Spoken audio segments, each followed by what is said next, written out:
सैनिक भाइयों नमस्कार।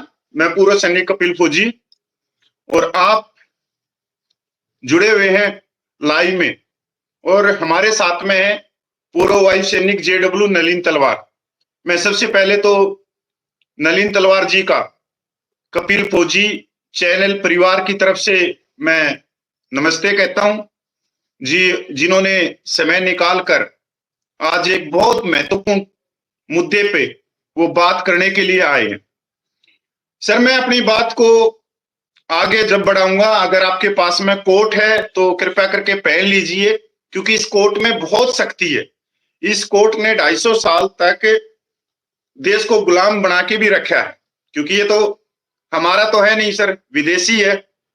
तो आपके पास में कोट है तो कृपया करके आप पहने, अगर नहीं है तो पड़ोसियों से मांग सकते हैं, नहीं तो फिर मेरे को यहीं पे लाइव काटना पड़ेगा। जी कपिल जी, आपका बहुत बहुत धन्यवाद कि आपने कॉल किया और मुझे अपने साथ जुड़ने के लिए कहा।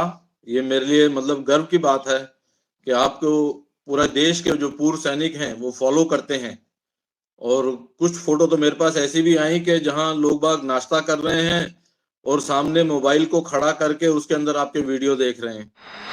ऐसी फोटो भी मेरे पास है। हमारे वायुसेना के एक हैं, मैं नाम नहीं जानता ना रैंक जानता हूं उनका, उस प्रकार की भी आई। आगे आपने बात कही साहब के कोट पहनना चाहिए। आपकी बात एकदम सही है, क्योंकि मैं उसके ऊपर आऊंगा पूरा का पूरा। मैं थोड़ा सा इसके बारे में और बताना चाहूंगा आपको कि अंग्रेजों ने तो जैसा आपने कहा 200 साल हमारे ऊपर रूल किया इसी कोट को पहन के। और जो है इसी जो अपने कोट उतरते थे उसकी टोपी पहनाई उन्होंने हमको, और इसीलिए हम लोग उसके साथ लगे रहे। लेकिन ये कोट जो है ये सेना से भी नहीं उतरा अभी तक। ये कोट जो है अभी तक सेना से भी नहीं उतरा है। आप देखेंगे कि ये सेना के अंदर अंग्रेजी में काम होता है, आर्मी के अंदर अंग्रेजी के ऊपर महत्व नहीं दी जाती। लेकिन जब भी कोई बात होगी, कुछ होगा, तो आपको पत्र जो दिया जाएगा वो अंग्रेजी में होगा। अगर आपसे कोई बयान लिया जाएगा तो उसको अंग्रेजी में ट्रांसलेट करके अपने पास लेंगे और फिर उसके ऊपर आपके साइन कराएंगे कि भाई मैंने ये पढ़ा है और मेरे को सब समझ आया है अंग्रेजी में। तो इसीलिए जब आप कह रहे हो, इतना कह रहे हो, तो मुझे लगता है कि कोट पहनने से जो है दिमाग के अंदर जो है वो जो नसें सिकुड़ गई हैं हमारे, और जो हमारे वाइट सेल बोलते हैं अंग्रेजी में, दिमाग के अंदर होते हैं, जिससे कि हमारा प्रखर बुद्धि होती है। तो मैं भी कोट पहन लेता हूँ ताकि जो भी मेरे मरे हुए सेल हैं दिमाग में वो वापस से जिंदा हो जाएं। तो आपके लिए जो है मैंने घड़े में से निकाला है, क्योंकि मैं पहनता नहीं हूँ कोट, मुझे कुर्ते पजामे का शौक है। तो फिर भी आप कह रहे हैं तो इसलिए मैंने घड़े में से निकाला है कोट। तो आपके दर्शकों के लिए और आप सबके लिए आपकी डिमांड है, नहीं तो आप मेरे को कह रहे हो कि लाइव बंद करना पड़ेगा। मौका पहली बार मिला है तो मैं उसे गंवाना नहीं चाहता। एक मिनट, ये देखिए रखा है साहब। सर, आपका बहुत बहुत धन्यवाद सर। अगर अनपढ़ आदमी इस कोट को पहन ले तो पढ़ा लिखा, और पढ़ा लिखा पहन ले तो वो साथी। साहब ऐसा है कि इसी चक्कर में जो है आपके एक मैंने वीडियो पहले भी देखा था। तो हमारे यहाँ पे ये मंडी जो है ना फरीदाबाद में, उसके अंदर एक भिखारी बैठता है, वो उसने सारी सर्दियां कोट डाल के रखा। तो मैं उसके चरण छू के आया हूँ कि भाई सबसे ज्यादा दिमाग तो आपके पास है, आप 24/7 डालते हो। और अब जब भी अगली बार मैं काफी, अब मेरा समय वहां जंतर मंतर जाने में नहीं, दूसरे प्रोग्राम्स जो हैं उनको आगे बढ़ाने के लिए लग रहा है, तो मैं कभी कभी जंतर मंतर जा रहा हूँ अब। तो वहां पे भी ये आपने देखा होगा, एक भाई साहब आते हैं जिनकी शायद जीभ कटी हुई है, वो तुतलाते हैं, ऐसे कुछ के बोलते हैं जो बहुत मुश्किल से समझ आता है। और पिछले जब से मैं हूं तब से मैंने उसको जंतर मंतर पर देखा है, 2014 से। तो वो 3-3 कोट डाल के आता है, आप समझ लीजिए कि कितना अक्लमंद होगा। और मैंने कभी उनका ध्यान नहीं दिया। इस बार जाऊंगा तो मैं उनके भी चरण स्पर्श करूंगा और उनसे आशीर्वाद लूंगा। और एक चीज और मैं आपके यहाँ पे ऐड करना चाहूंगा, लोग इसे मजाक में ना लें, मैं सीरियसली बात कर रहा हूँ कि मैंने जो है ये भी निकाल के रखी है। ऐसा भी पता नहीं क्या बोलते हैं, गल घोंटू बोलते हैं इसको, या पता नहीं हिंदी में क्या बोलते हैं, अंग्रेजी में टाई कहते हैं। ये शायद इसलिए गले में डालते हैं कि जो दिमाग के अंदर आपके है ना, वो कहीं पेट में जाके हजम ना हो जाए, आपको हमेशा याद रहे। तो अंग्रेज हमेशा ऐसे बांध करके तो नहीं आगे होनी चाहिए यार, गलती होगी। हाँ, ऐसे ऐसे करके कुछ टांग पांग के रख लेते हैं, अपने को गांठ नहीं बांध के आती भाई, खाली रखी हुई है। जब शादी ब्याह में जाते हैं, अंग्रेज दिखना होता है तो किसी रिश्तेदार से बनवा लेते हैं कि भाई हमको तो आता नहीं, हम तो गरीब घर से हैं। नलिन सर, आपका बहुत बहुत धन्यवाद आपका कोट पहनने पे। सनी भाइयों, आज जो मैं सिर्फ एक नॉर्मल सैनिक की तरह इनसे सवाल पूछूंगा। मैं कुछ समय के लिए किसी संस्था से नहीं जुड़ा हुआ, तर्क वितर्क के साथ में सवाल होंगे और बहुत जरूरी एक मुद्दा है उसी के ऊपर। और आज जो बात होंगी वो बहुत गहराई तक जानी चाहिए, चाहे सरकार है या हमारे जो पूर्व सैनिक है या जो हमारे सम्मानित तीनों सेनाओं के जनरल साहिबान है, उन तक भी ये जानी चाहिए। आज इसके अंदर प्योर बिल्कुल सीरियस चलेगी, बिल्कुल किसी पे क्योंकि सर मैं पहले बताना चाहता हूं कि जिस मुद्दे को मैं लेके आया हूं, अगर 35 लाख पूर्व सैनिकों में इस मुद्दे के ऊपर अगर कोई जवाब दे सकता है तो वो दो व्यक्ति है। पहला व्यक्ति है सबका सैनिक संघर्ष कमेटी का जनरल सेक्रेटरी नायक हरपाल जी, और दूसरे व्यक्ति आप हैं जो एयरफोर्स से संबंध रखते हो, और JW नलिन तलवार जी। सर मैंने आपकी सोशल मीडिया पे बहुत सारी वीडियो भी देखी हैं, बहुत सारे आर्टिकल देखे हैं, जैसे कि द प्रिंट मैगजीन में, BBC न्यूज में, 18 न्यूज में, दी वार में, नेशनल हेराल्ड में, मतलब बहुत सारे। और यहाँ तक एक जो आपकी एक बहस भी हो रही है एक न्यूज चैनल पे लेफ्टिनेंट जनरल राज काद्यान साहब जी के साथ में, बहुत अच्छी बहस हो रही है सहायक प्रथा के ऊपर। उसके अलावा बहुत सारे हैं आपके अटे पड़े हैं लेख, और आप खुद भी सोशल मीडिया बहुत बड़े लेवल पे चलाते हो, और अभी थोड़ा नहीं चला रहे। आप राय मैथ्यू महाराष्ट्र वाला केस में भी आपने उस आवाज को दूर तक उठाया था। उसके बाद में BSF जवान तेज बहादुर के केस को भी आपने बहुत सरकार तक पहुंचाने की कोशिश की थी, उसको न्याय दिलाने के लिए। और एक एयरफोर्स का जवान था जिसका मैं नाम भूल गया, उसको भी आपने बहुत ज्यादा सरकार तक उसकी आवाज पहुंचाने की कोशिश की थी। और लेसनायक यज्ञ प्रताप सिंह का तो केस मेरे हिसाब से सबको मालूम है, जो आपने किया है लेसनायक यज्ञ प्रताप के साथ में, कि एक उसको जिसका कोर्ट मार्शल रख दिया और आप उसके सेंटर में बाहर सड़क पे रहे हो 8 महीने। और पहला ऐसा है इतिहास के पन्नों में ये 75 सालों में कि आप बाइज्जत एक लैस नायक एक सिपाही को आप बाहर निकाल के लाए, सिर्फ सहायक प्रथा के ऊपर। आपकी जो वकीलों की टीम, आपको मैं धन्यवाद करता हूं। सर आज अभी एक सोशल मीडिया के ऊपर बहुत ही एक लेटर वायरल किया जा रहा है आर्मी चीफ का हवाला देते हुए एडवाइजरी के नाम से, क्योंकि सोशल मीडिया एक तो सर झूठ है, सोशल मीडिया पे कुछ भी वायरल हो जाता है। तो मैं इसमें नहीं जाऊंगा कि ये कोई सच लेटर है या नहीं है, पर जब मैंने थोड़ी बहुत छानबीन की सोशल मीडिया पे तो बहुत सारे वीडियो भी बने हुए हैं, और एक दो इंग्लिश न्यूज़पेपरों में भी हवाला है।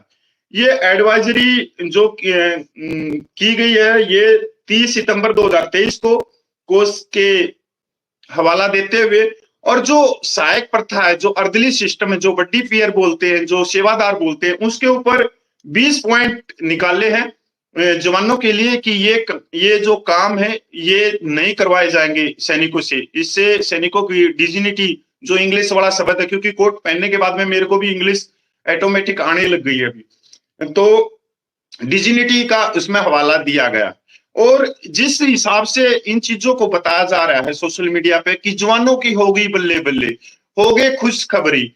और मेरा जितना अनुभव है ये साल में 2 या 3 बार ये लेटर निकलते हैं, पर ये निकाले जाते हैं इनको एक तो रक्षा मंत्रालय में रखने के लिए, दूसरा जब लोकसभा और राज्यसभा चलती है उसके अंदर कोई भी सांसद कोई प्रश्न लगा ले तो उस समय ये भी इन चीजों का हवाला दिया जाता है कि देखो हम लेटर निकालते रहते हैं, मतलब एक चीज को छुपाने के लिए, और इस तरह की वो करते रहते हैं। तो सर मेरा आज का ये बहुत महत्वपूर्ण सवाल है, क्योंकि हमारा एक सपना है, आपका भी एक सपना है, क्योंकि हम एक नमक खा रहे हैं उस संस्था का, हमारे परिवार का, और हमारा एक सपना है कि वो विश्व की सबसे शक्तिशाली सेना बने। अगर उसमें कोई जो प्रथाएं हैं, रूढ़वादी प्रथाएं, अगर वो खत्म होती है तो सर सच्चाई में हम आज भी हम एक सैनिक की तरह ही हैं कि हमने अपने परिवार के लिए कुछ किया और उस आवाज को हम दूर तक लेके गए।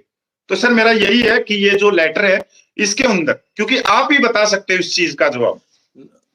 कपिल जी, सबसे पहले तो बहुत बहुत धन्यवाद आपका, दोनों हाथ जोड़कर, कि आपने मेरी तारीफ में बहुत पुल बांधे। मैं शायद उसके इतना लायक नहीं हूं, मैं उसका इतना काबिल नहीं हूं, मैं नहीं हूं, मैं नहीं मानता कि मैं इतना बड़ा कोई, वो क्या कहते हैं, जानकार या कुछ भी हो। हमारे हरबाल जरूर हो सकते हैं उस जगह पे, इतनी तारीफ के काबिल वही इंसान है जिसने हमको भी साधा और आगे तक लेके आए। और दूसरी चीज जो है, जो भी मैंने काम किए हैं वो नलिन तलवार ने नहीं किए। मैं ये बात यहाँ पर क्लियर करना चाहता हूँ कि अगर मैं ये कहूँ कि नलिन तलवार ने किए हैं तो मेरे से बड़ा मूर्ख कोई नहीं होगा। ये काम किए हैं साबका सैनिक संघर्ष कमेटी ने, जिसका कि मैं एक मेंबर हूं, और उन्हीं के आदेश के ऊपर, उन्हीं के निर्देशों के ऊपर आगे बढ़ते हुए मैंने इन सभी कामों के अंदर हिस्सा लिया और सबसे आगे आकर इसको उठाया। हाँ, चेहरा जरूर मेरा हो सकता है, मगर उसके पीछे जो सोच है वो साबका सैनिक संघर्ष कमेटी की है, जिसने पहले मेमोरेंडम से लेके आज तक हर मेमोरेंडम में सहायक प्रथा को रखा हुआ है कि इसे बंद किया जाना चाहिए। सहायक प्रथा को बंद किया जाना चाहिए पहले मेमोरेंडम से। ये तो भी कहूंगे, जो पहले बनाए गए थे, जो पहले लेटर लिखे जाते थे, हर लेटर के अंदर सबसे मुख्य यही होता था और उसी के साथ हम चलते थे। अब बात आती है कि आपने कहा कि इस जो लेटर के बारे में, तो साहब ये लेटर बिल्कुल झूठ नहीं है, ये लेटर एकदम सच है। जो सेना ने लिखा है और किसी मेजर जनरल, लेफ्टिनेंट जनरल साहब ने साइन किया है कि सेना प्रमुख की ये एडवाइजरी है। आप समझिए एडवाइजरी का मतलब वो कहते हैं कि ऐसा नहीं करना चाहिए। जैसे आप किसी गुरु के पास जाते हैं, किसी भी गुरु को मानते होंगे, तो वहां पे गुरु बताते होंगे आपको कि आपको किस प्रकार का शिष्टाचार रखना चाहिए, आपको किस प्रकार से बात करनी चाहिए, आपको बड़ों को वो सलाम करना चाहिए या उनको पांव छूने चाहिए अपने से बुजुर्गों के, ये सब कुछ वो बोलते हैं। करना ना करना आपके ऊपर है, समझे आप गाली दे के भी बात कर सकते हैं, आप पांव छू के भी बात कर सकते हैं, वो आपके ऊपर है, वो आपको जबरदस्ती नहीं करते। उसी प्रकार से सेना प्रमुख ने जो लिखा है, ये मात्र एक एडवाइजरी है कि सभी अधिकारियों के लिए आपको ऐसा नहीं करना चाहिए, ये आपको शोभा नहीं देता है, ये अच्छी बात नहीं है। लेकिन सेना प्रमुख से पूछिए क्या उनके घर में बटमैन है या नहीं है, उनके घर में कोई पलटन लगी है कि नहीं लगी, जो खेती कर रही वहां पे वो गुड़ाई कर रहे हैं फूलों की और ये और वो, घर में दूध कितना आ रहा है, कौन रिसीव कर रहा है, कितना मीट आया, कितने चिकन आया, कितनी मच्छी आई, उसका हिसाब किताब कौन रख रहा है? खुद रख रहे हैं क्या? वहां पे पूरी फौज लगी होगी। ठीक उसी प्रकार से जो सेना खुद सुप्रीम कोर्ट के एडवाइजरीज को मानने को तैयार नहीं है, तो आप उसके जो छोटे अधिकारी हैं वो सेना प्रमुख की एडवाइजरी को क्यों मानेंगे?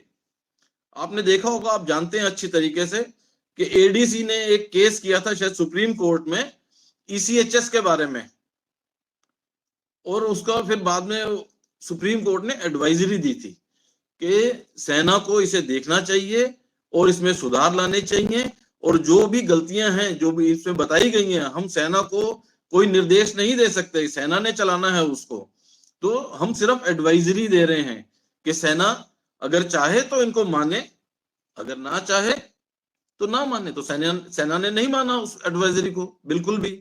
और पूर्व सैनिक जो है वो एडीसी, जिन्होंने की अपना नाम बदल के, मतलब वो नया कपड़ा पहन लिया 4-5-6 साल के बाद में, तब एईडीसी बन गई है, कुछ नया नाम रख लिया अपना, लेकिन वो उन्होंने खूब शोर मचाया कि हम ये लेके आए हैं, ईसीएचएस में ये होगा वो होगा। हुआ कुछ भी नहीं भाई साहब, वहीं का वहीं है, वैसे के वैसे चल रहा है। बस ये है कि बाद में जब हम लोगों ने आंदोलन किए प्रैक्टिकल ऑन ग्राउंड, ये दिल्ली कैंट के अंदर जाके, और यहाँ वहां हमने तख्तियां उखाड़ी हैं जो अफसर्स वगैरह के लिए ये सब थी, उसके बाद में ये हो गया कि उन्होंने अफसर्स की पर्ची हटा दी और वहां पे उनको अंदर से उनके लिए सेवा प्रारंभ कर दी। थोड़े बहुत लाइन में लग जाते हैं शर्म बेशर्म जो है ना, शर्म करके। बाकी के जो हैं वो साइड से अपना, उनके वो सूबेदार और ये और वो CHS में लगे हुए, उनका काम ही यही है कि साहब आ गए, उनको पता लगा, उन्होंने साइड से जाके उनके कार्ड के ऊपर उनकी एंट्री करवा दी, कौन से डॉक्टर के पास जाना है, आप जाके भिड़ते रहो, आपका कुछ नहीं होगा। उसी प्रकार ये सेना जो है कोड डालती है, मगर हर बयान जो है हिंदी का इंग्लिश में लेती है, उसको इंग्लिश में ट्रांसलेट करती है। इसी सहायक प्रथा के ऊपर इस प्रकार का जब मैं बोल रहा हूं, आपको कहीं बीच में कपिल जी अपनी बात रखनी हो, क्योंकि मैं इस टॉपिक के ऊपर घंटों बोल सकता हूं, आपको कहीं भी बीच में ऐसा लगे कि आप अपनी बात रखना चाहते हैं तो एक बार हाथ उठा दीजिएगा। अगर मुझे आपकी बात काटनी होगी तो मैं भी हाथ उठाऊंगा खुद, मतलब हम आपस में एक दूसरे को टोके ना।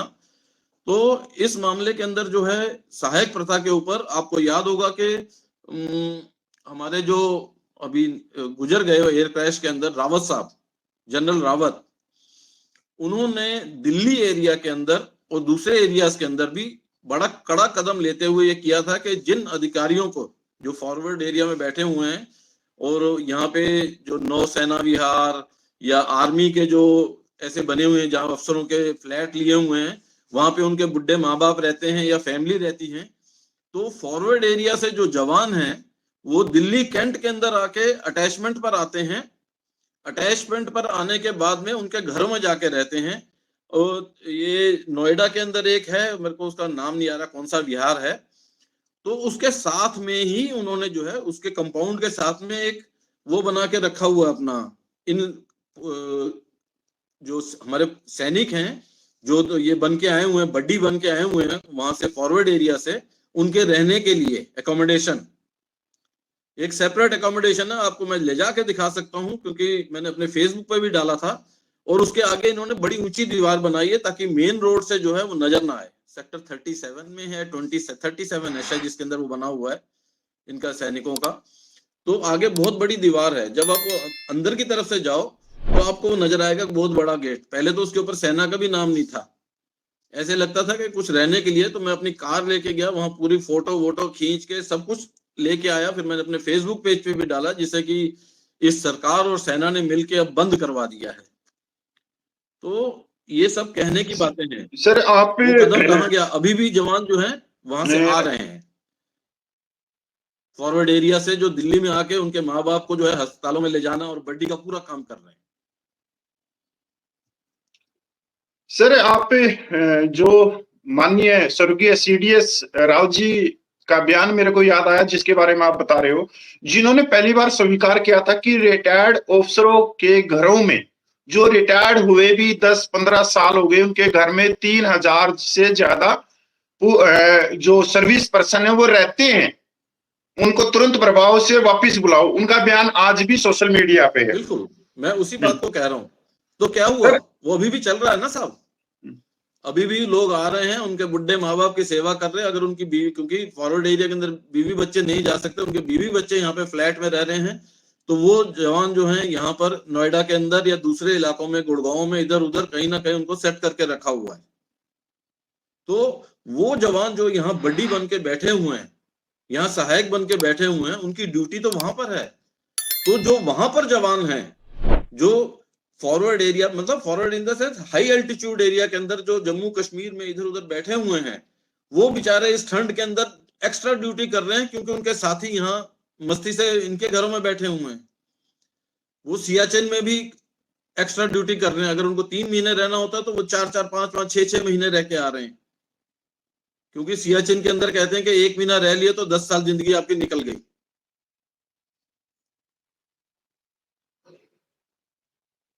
सर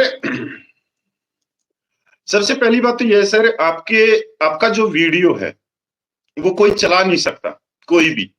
और ना ही आप यहाँ तक जो मैगजीन वाले हैं, बड़ी बड़ी मैगजीन है, या जो आप टीवी पे भी आए, तो उस समय मैं आप लोगों के साथ में ही था। तो ये जो जिसको हम बोलते हैं डिफेंस के एक पत्रकार, जो डिफेंस से संबंध रखते हैं, वो उनको डिफेंस तीनों सेनाओं में थोड़ी थोड़ी 2-2, 3-3 हफ्ते की ट्रेनिंग देते हैं। फिर जो पत्रकार आप देखते होंगे वो सब जगह घूमते हैं, उनको सारी फैसिलिटी देते हैं। वो इन चीजों को कभी क्यों नहीं उठाते? देखिए साहब, मैं आपको बताता हूँ, मैं नाम नहीं लूंगा उस पत्रकार का, क्योंकि वो हमारे ही एयरफोर्स